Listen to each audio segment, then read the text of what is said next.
नमस्कार दोस्तों, आप सभी का स्वागत है हमारे YouTube चैनल VCS अकेडमी पर। और आज की इस वीडियो में हम नीट IIT से संबंधित वीडियो लेकर आए हैं। इस वीडियो में हम द्रव्य के तापीय गुण से संबंधित कुछ महत्वपूर्ण क्वेश्चन आंसर यहाँ पर देखने वाले हैं, समझने वाले हैं। विद्यार्थियों, लास्ट वीडियो में भी हमने द्रव्य के तापीय गुण से संबंधित ही कुछ महत्वपूर्ण क्वेश्चन देखे थे। अब उनसे आगे के कुछ क्वेश्चन यहाँ पर देख लेते हैं, समझ लेते हैं। विद्यार्थियों, यदि आप हमारे YouTube चैनल पर नए हैं तो चैनल को सब्सक्राइब कर लीजिए, साथ में बेल आइकन भी दबा दीजिए ताकि आपको आगे की वीडियोज की नोटिफिकेशन मिलती रहे। अब मैं इस वीडियो को स्टार्ट करता हूं। सबसे पहले लेते हैं हम पहला क्वेश्चन। देखिए विद्यार्थियों, क्या है कि एक 0.25 मीटर लंबी धातु की छड़ का एक सिरा भाप में तथा दूसरा सिरा बर्फ में है। यदि 12 ग्राम बर्फ प्रति मिनट पिघलती है तो धातु की उष्मा चालकता की गणना कीजिए। जबकि हमें छड़ का अनुप्रस्थ काट क्षेत्रफल 5 × 10⁻⁴ मीटर स्क्वायर दे रखा है और बर्फ की गुप्त उष्मा हमें 80 कैलोरी प्रति ग्राम दे रखी है। चलिए, हम इस क्वेश्चन में हमें उष्मा चालकता ज्ञात करनी है। जो उष्मा चालकता से रिलेटेड जो फॉर्मूला है Q/T बराबर है KA θ1 - θ2 अपॉन L। देखिए यहाँ पर हमें क्या क्या दे रखा है क्वेश्चन में। L हमें दे रखा है 0.25 मीटर। इसके अलावा θ1 - θ2, एक सिरा भाप में है जो 100 डिग्री सेंटीग्रेड, दूसरा सिरा बर्फ में है 0 डिग्री सेंटीग्रेड। तो इन दोनों का जो डिफरेंस है वो 100 आ जाएगा। हमें A दे रखा है।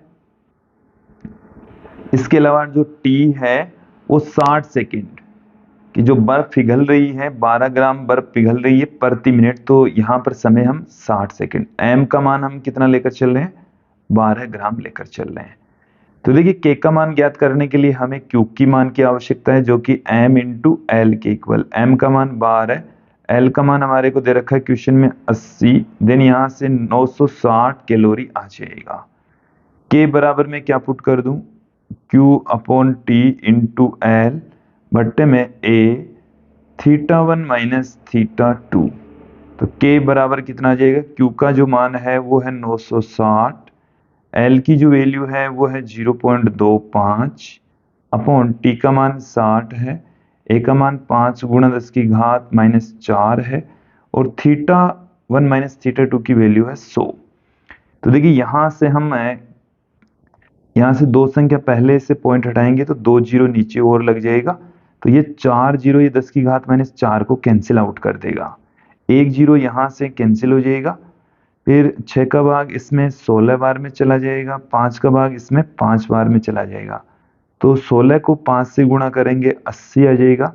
तो 80 कैलोरी प्रति सेकेंड प्रति मीटर डिग्री सेंटीग्रेड। देन यहाँ से ऑप्शन डी यहाँ पर सही होने वाला है। नेक्स्ट क्वेश्चन की ओर बढ़ते हैं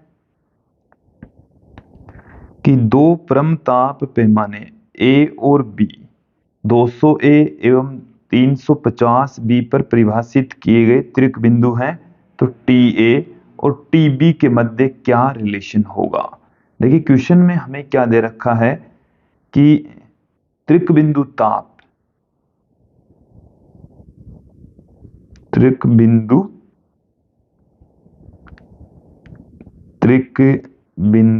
ताप A पर तो कितना दे रखा है? A पर हमें दे रखा है, जो A पैमाना है उस पर हमें दे रखा है त्रिक बिंदु 200A और B पर हमें दे रखा है 350B और त्रिक बिंदु हम ये जानते हैं कि केल्विन पैमाने के ऊपर 273.15 केल्विन होता है। तो यहां से इस रिलेशन से हम एक A बराबर क्या पुट कर सकते हैं? 273.16 अपॉन 200 और एक B बराबर हम पुट कर सकते हैं 273.15 अपॉन 350। ये केल्विन में है, एक इसमें है केल्विन में। अब विद्यार्थियों हम आपको बता दें कि जैसे मैं बात करूं त्रिक बिंदु की, कि यदि टी ए व टी बी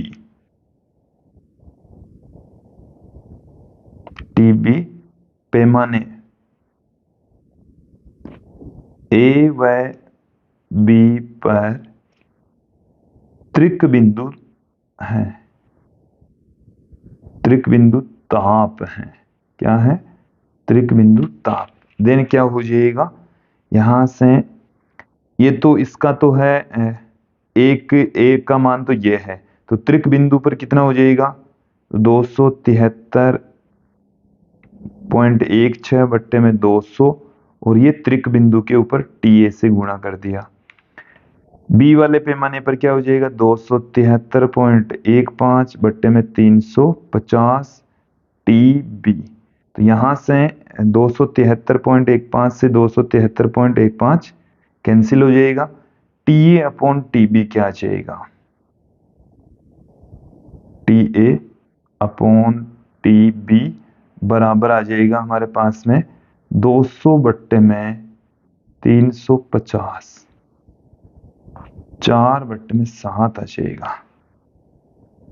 तो टी ए बराबर 4 बट्टे में 7, टी बी ऑप्शन ए यहां पर सही हो जाएगा। नेक्स्ट क्वेश्चन की ओर बढ़ते हैं कि -8 डिग्री सेंटीग्रेड पर बर्फ के एक टुकड़े को धीरे धीरे गर्म किया जाता है तथा 100 डिग्री सेंटीग्रेड पर भाप में परिवर्तित हो जाता है, तो निम्न में से कौन सा वक्र घटना को गुणात्मक रूप से प्रदर्शित करता है।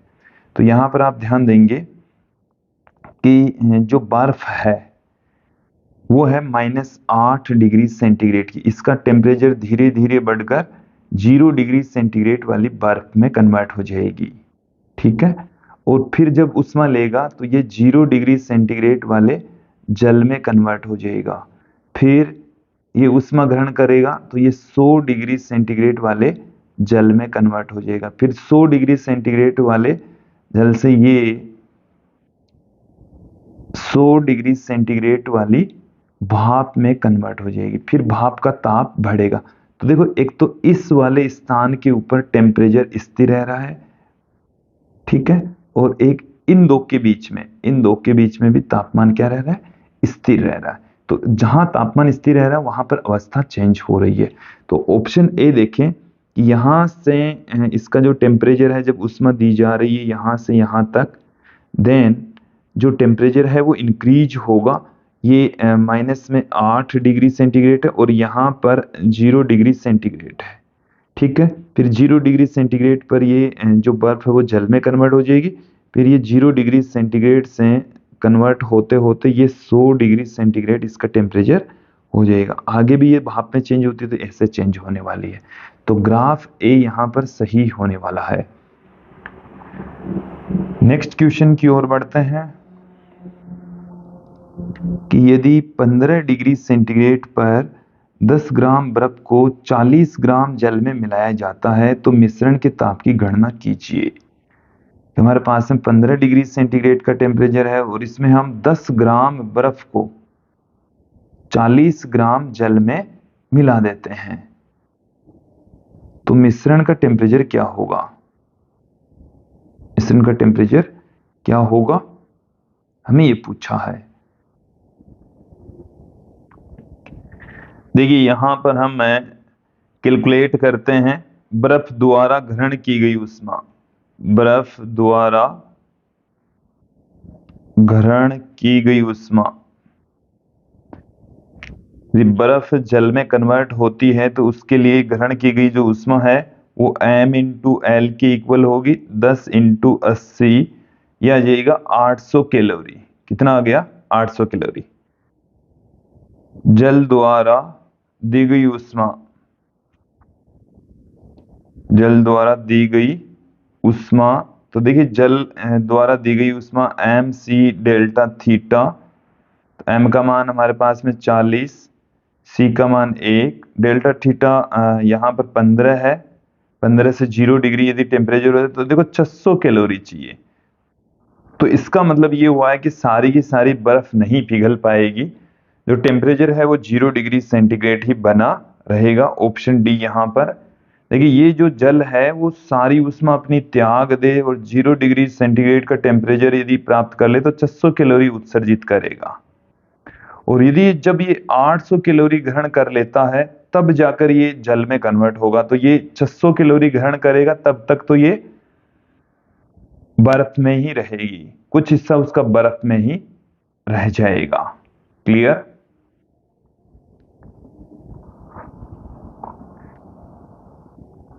नेक्स्ट क्वेश्चन देखिए कि दिखाए गए प्रावस्था ग्राफ में बिंदु Q जल के त्रिक बिंदु के संगत है, तो प्रावस्थाओं में संगत क्षेत्र 1, 2, 3 किसको रिप्रेजेंट करता है?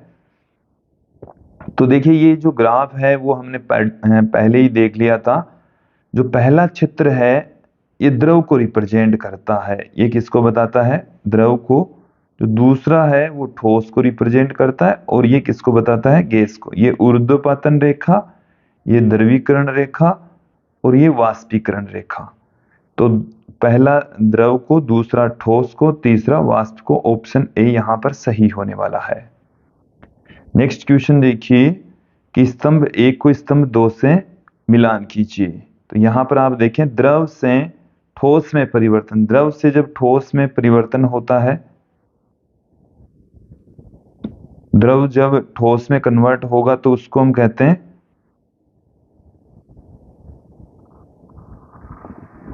द्रव का ठोस में संगलन। द्रव से वाष्प में तो वो है वाष्पीकरण, ठोस से सीधे वाष्प में ऊर्ध्वपातन, दाब के कारण द्रव का पिघलना यह है पुनर्हिमायन। ये हमने सारी चीजें पढ़ी थी। तो जो ए है उसका संबंध है आर से, ए का आर से, बी का है एस से, तो बी का एस से, फिर है सी का क्यू से, और डी का पी से। तो ऑप्शन बी यहां पर सही हो जाएगा। नेक्स्ट क्वेश्चन की ओर बढ़ते हैं। किसी पदार्थ के वाष्पन की गुप्त ऊष्मा हमेशा उसकी संगलन की गुप्त ऊष्मा से अधिक होती है, क्योंकि आयतन में ज्यादा वृद्धि होती है, आयतन में ज्यादा वृद्धि होती है। तो ऑप्शन ए यहां पर सही होने वाला है। नेक्स्ट क्वेश्चन देखिए कि जब जल को 0 डिग्री सेंटीग्रेड से 10 डिग्री सेंटीग्रेड तक गर्म किया जाता है तो इसका आयतन, देखो इसका घनत्व 4 डिग्री सेंटीग्रेड पर मैक्सिमम होता है, जबकि आयतन न्यूनतम होता है। तो पहले घटता है और फिर बढ़ जाता है। तो ऑप्शन डी यहां पर सही होने वाला। आयतन क्या होगा? पहले 4 डिग्री सेंटीग्रेड तक घटेगा और फिर इंक्रीज होने लग जाएगा। तो ऑप्शन डी यहां सही हो जाएगा। नेक्स्ट क्वेश्चन देखिए, गर्म किए जाने पर बर्फ की अवस्था में परिवर्तनों को दर्शाने वाले तापमान एवं समय के मध्य आरेख बिना पैमाने के देखिए निम्न में से कौन सा सही है? देखिए बर्फ की अवस्था में परिवर्तनों को दर्शाने वाले तापमान और समय के मध्य आलेख, तो यहां से ए बी बर्फ एवं जल को प्रदर्शित करता है जो उसमें साम्य में नहीं है। बी पर जल उबलना प्रारंभ करता है, सी पर संपूर्ण जल भाप में परिवर्तित हो जाता है। सी डी जल एवं भाप को प्रदर्शित करता है, सी डी जल एवं भाप को प्रदर्शित करता है जो क्वथनांक बिंदु पर साम्य की स्थिति में है। तो ऑप्शन डी यहां पर सही होने वाला है। एक बार मैं आपको समझा दूं कि ए से लेकर बी तक, ए से लेकर बी तक यहां पर ये है ठोस द्रव साम्य की स्थिति, ठोस द्रव। तो यहां पर ठोस द्रव साम्य की स्थिति का मतलब हो गया कि बर्फ और जल दोनों साम्य की स्थिति में है। फिर इस स्थिति में जल ही रहेगा द्रव, और इस स्थिति के अंदर द्रव और वाष्प साम्य की स्थिति में रहेंगे। इसका मतलब हो गया कि जल और जलवाष्प साम्य की स्थिति। तो यहां पर जो ऑप्शन डी है वो यही बता रखा है, जल और भाप को प्रदर्शित करता है। ऑप्शन डी यहां पर सही हो जाएगा। नेक्स्ट क्वेश्चन की ओर बढ़ते हैं कि एक स्थान से दूसरे स्थान पर ऊष्मा के संचरण के लिए माध्यम आवश्यक है। विकिरण में माध्यम की आवश्यकता नहीं होती, जबकि चालन और संवहन के अंदर माध्यम की आवश्यकता होती है। ऑप्शन डी यहां पर सही हो जाएगा। नेक्स्ट क्वेश्चन देखिए कि यदि 80 किलोग्राम द्रव्यमान की एक गेंद किसी बर्फ के घन से टकराती है तथा घन का तापमान 100 डिग्री गेंद का तापमान 100 डिग्री सेंटीग्रेड है तो कितनी बर्फ जल में परिवर्तित होगी? गेंद की विशिष्ट ऊष्मा 0.2 कैलोरी प्रति ग्राम है। बर्फ की गुप्त ऊष्मा हमें क्वेश्चन में दे रखी है। तो देखिए जो गेंद है उसका टेम्परेचर 100 डिग्री सेंटीग्रेड हमें दे रखा है। 100 डिग्री सेंटीग्रेड जो टेम्परेचर है उससे सारी की सारी जो ऊष्मा है वो बर्फ पिघालने में खर्च हो रही है। तो बर्फ पिघालने में जो ऊर्जा होती है वो है m×l, और ये सारी की सारी यहां पर मैं लेता हूं m डेस, जो कि 80 किलोग्राम हमें गेंद का द्रव्यमान दे रखा है c डेल्टा थीटा। तो देखो यहां पर इस m का मान हमें ज्ञात करना है। तो m डेस जो कि गेंद का द्रव्यमान c delta theta upon l, then यहां से क्या आ जाएगा, m डेस हमें 80 दे रखा है, 80 किलोग्राम। c का मान हम देखिए 80 और ग्राम में कन्वर्ट कर दे तो 1000 से गुणा कर देंगे। c का मान हमें c का मान हमें कितना दे रखा है? c का मान हमें 1 नहीं दे रखा, 0.2 दे रखा है। 0.2 ये रहा, 0.2 इंटू डेल्टा थीटा जो कि 100 है, जो कि कितना है 100 बट्टे में l हमें 80 कैलोरी दे रखा है। तो यहां से 80 से 80 कैंसिल हो जाएगा और यहां से पॉइंट भी हट जाएगा।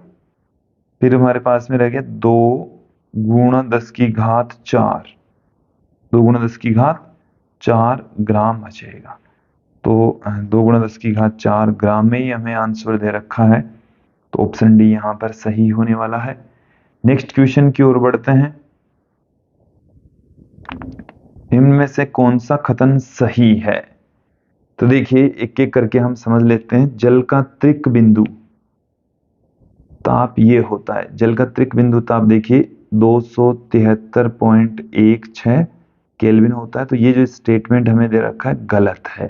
नेक्स्ट क्वेश्चन की ओर, नेक्स्ट ऑप्शन की ओर बढ़ते हैं। उबलते हुए पानी की अपेक्षा भाप से जलना कम गंभीर होता है, ये भी गलत है, क्योंकि भाप का जो टेम्परेचर होगा वो उबलते हुए जल की तुलना में ज्यादा होगा, तो ज्यादा घातक होगा। तो ये जो सेंटेंस है वो भी गलत दे रखा है। नेक्स्ट ऑप्शन देखिए कि इथाइल एल्कोहल ताप में समान वर्दी के लिए पारे की अपेक्षा कम प्रसारित होता है, ज्यादा प्रसारित होता है, इसलिए ये ऑप्शन गलत है। नेक्स्ट देखिए कि जब पूर्ण रूप से फूले गुब्बारे को ठंडे जल में डुबोया जाता है तो ये सिकुड़ जाएगा, बिल्कुल सही है कि गुब्बारा पूर्ण रूप से फूला हुआ है और यदि इसको हम ठंडे जल में डुबो दें तो ये क्या हो जाएगा, सिकुड़ जाएगा।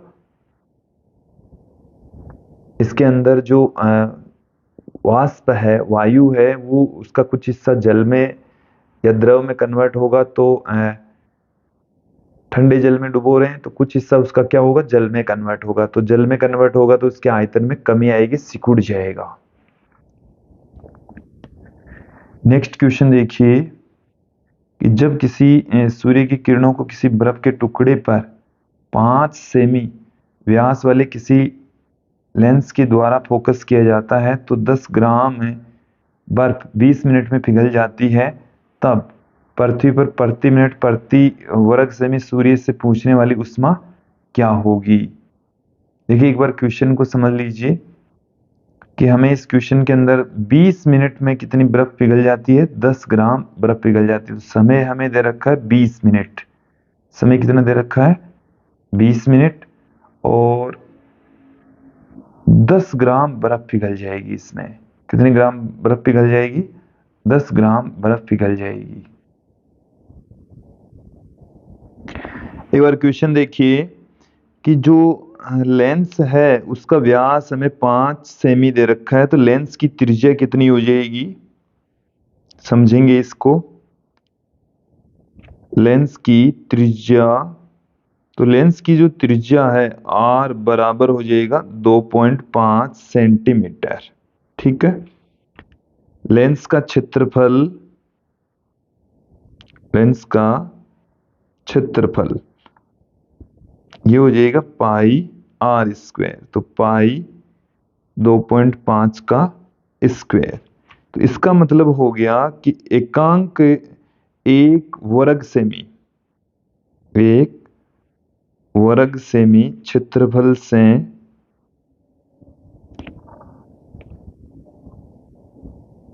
एक मिनट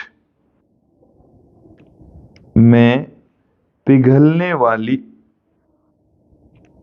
पिघलने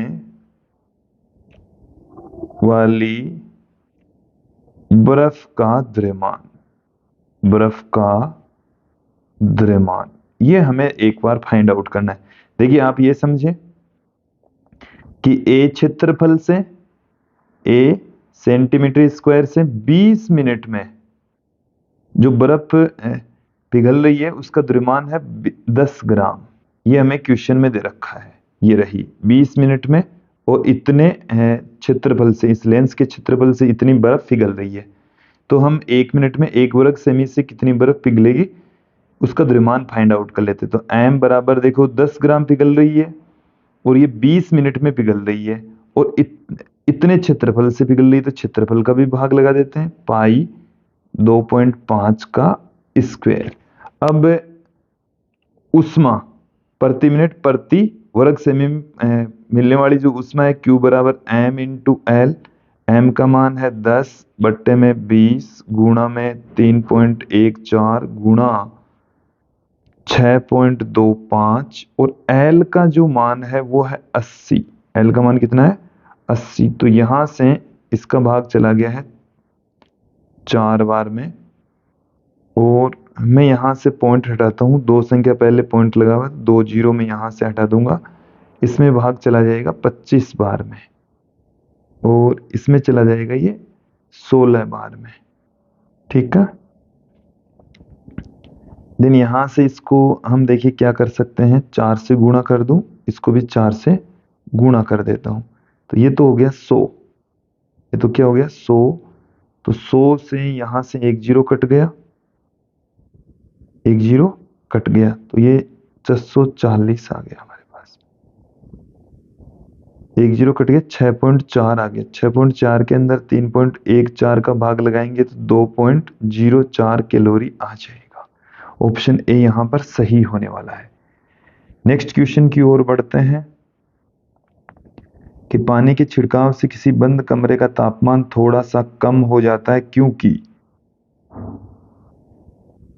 क्योंकि जब जल का वाष्पीकरण की जो गुप्त ऊष्मा है ना वो ज्यादा होती है। जल की वाष्पीकरण की जो गुप्त ऊष्मा है वो गलन की गुप्त ऊष्मा से अधिक होती है। इसलिए जब जल छोटे छोटे टुकड़ों में या वाष्प में कन्वर्ट होता है तो उसे ज्यादा ऊष्मा की आवश्यकता होती है, ठंडा हो जाएगा। नेक्स्ट क्वेश्चन देखिए, गर्म खाने से भरा पैन 2 मिनट में 94 डिग्री सेंटीग्रेड से 86 डिग्री सेंटीग्रेड तक ठंडा होता है। जब कमरे का ताप 20 डिग्री सेंटीग्रेड हो तो इसे 71 डिग्री सेंटीग्रेड से 68 डिग्री तक होने में कितना समय लगेगा? तो ये न्यूटन के शीतलन के नियम पर आधारित है। देखिए क्या है फॉर्मूला हमारे पास में कि theta one minus theta two upon T बराबर के theta one plus theta two upon 2 minus theta naught. Theta one minus theta two, इससे कंडीशन में थीटा1 की जो वैल्यू है वो है 94 डिग्री सेंटीग्रेड, थीटा2 की वैल्यू है 86 डिग्री सेंटीग्रेड, और थीटा का जो मान है वो 20 डिग्री सेंटीग्रेड। देन यहां से कितना आ जाएगा 94 माइनस 86 बट्टे में जो समय है वो पहली कंडीशन में 2 मिनट दे रखा है, मतलब 120 सेकंड दे रखा है। 120 बराबर के K1 प्लस K2, तो 94 प्लस 86/2 माइनस 20। तो यहां से हमारे पास में रह गया 8/120 बराबर के, ये हमारे पास में रह गया 180/2, तो ये तो रह गया 90 माइनस 20, तो 70 का और भाग लग जाएगा। ये यहां से 15 बार में कट गया है, तो 1/15 गुणा 70। दूसरी कंडीशन देखती है। दूसरी कंडीशन में इसी फॉर्मूले को भी प्रयोग में ले रहे हैं, तो 71 माइनस 69/टी, ये हमें ज्ञात करना है, बराबर के का मान है 1/15 गुणा 70, इन दोनों का योग बट्टे में 2, तो ये आ गया हमारे पास में 70 माइनस 20, 50 आ जाएगा यहां से। तो 71 माइनस 2, 2 गुणा 15 गुणा 70 बट्टे में 50 बराबर आ गया टी। 0 से 1 0 कैंसिल हो गया, 5 का भाग इसमें 3 बार में, 21 को 2 से गुणा करेंगे तो 42 आ जाएगा। कितना सेकंड आएगा? 42 सेकंड आएगा। ओके, तो 42 सेकंड इसका आंसर होने वाला है, जो कि किसी ऑप्शन में मुझे दिखाई दे रहा है। यहाँ पर ऑप्शन 42 होता तो ज्यादा सही होता, 42 होगा इसका आंसर। नेक्स्ट क्वेश्चन देखिए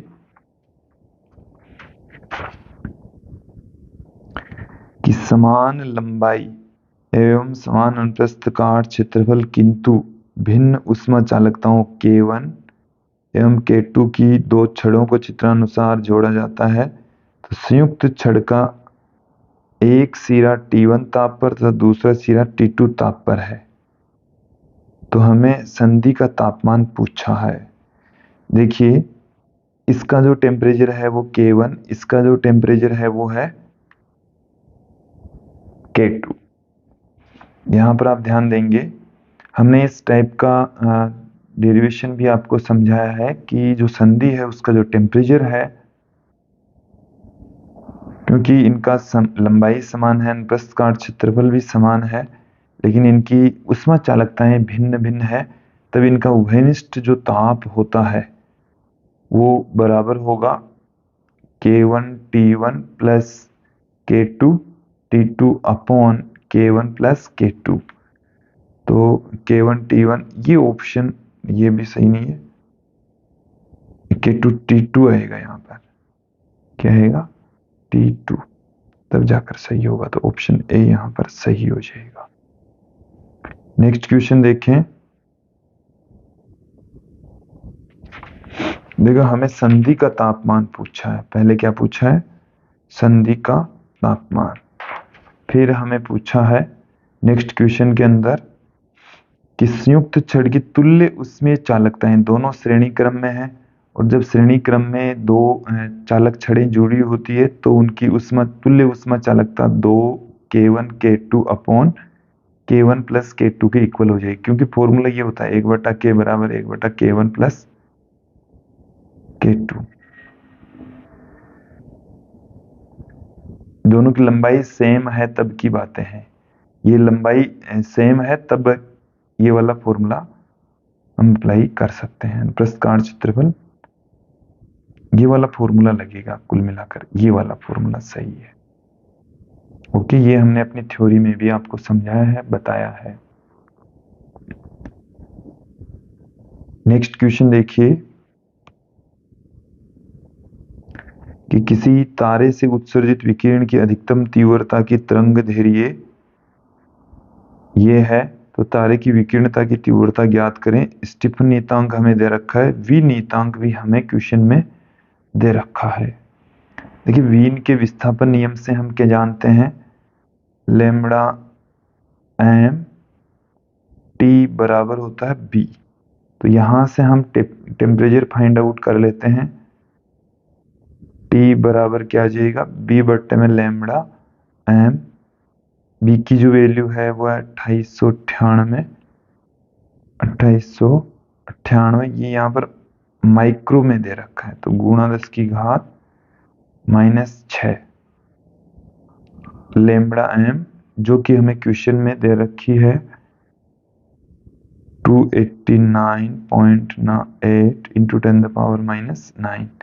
जब यहाँ से हम कैलकुलेट करें, देखिए ये 10 बार में कट जाएगा, लगभग कितनी बार में कट जाएगा, 10 बार में। तो ये यहाँ से आ गया हमारे पास में 10 की घात 4 केल्विन, क्योंकि यहाँ से 3 ऊपर जाएगी प्लस में 1 यहाँ से आ जाएगा। अब देखिए स्टीफन के नियम से जो R है या जो E होता है वो T की घात 4 के समानुपाती होता है। तो सिग्मा की जो वैल्यू है वो 5.67 इंटू 10⁻⁻8 और T का जो मान है वो हमें 10 की घात 4 दे रखा है, इसकी भी घात कितनी हो जाएगी, 4 हो जाएगी। तो यहाँ से 5.67 इंटू ये 16 घात होगी, 16 में से 8 चलेगी तो 8 घात रह जाएगी वाट पर मीटर स्क्वायर।